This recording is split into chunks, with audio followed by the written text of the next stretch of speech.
সাব্বির বলছিলাম রেমিটেন্স যোদ্ধাদের উদ্দেশ্যে। আপনারা যারা বাইরে পাসপোর্ট করতে চান তাদের জন্য একটি মেসেজ দিতে চাচ্ছি। আমি বাইরে থেকে ই পাসপোর্টটা করেছিলাম দুবাই থেকে। তো ই পাসপোর্ট যারা করতে যাবেন ডেফিনেটলি আপনার ভোটার আইডি হয়তোবা আপনার যে পাসপোর্ট আছে হয়তোবা আপনার জন্ম নিবন্ধন যেটা আছে সেটার সাথে কিন্তু বর্তমান যে পাসপোর্ট এটা কিন্তু মিল থাকতে হবে। কোনো বানান যদি স্পেলিং যদি আপনার না মিলে সেক্ষেত্রে কিন্তু আপনার ই পাসপোর্ট করতে গেলে কিন্তু আপনার ই পাসপোর্টটা আটকে যাবে।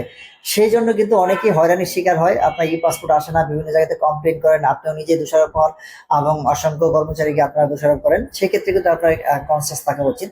কারণ এই পাসপোর্ট করতে হলে আপনাকে জন্ম নিবন্ধন হয়তোবা ভোটার আইডি কার্ড হয়তোবা পাসপোর্ট ইচ এন্ড এভরিথিং সবকিছু কিন্তু আপনার ঠিক থাকতে হবে।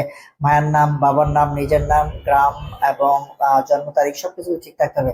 তাহলেই কিন্তু আপনি এই পাসপোর্ট করতে পারবেন। ধন্যবাদ সবাইকে। ভিডিওটা ভালো লাগলে শেয়ার করবেন আর অবশ্যই চ্যানেলটাকে সাবস্ক্রাইব করুন। সে পর্যন্ত ভালো থাকেন। পরবর্তী ভিডিও পাওয়ার জন্য আসসালামু আলাইকুম।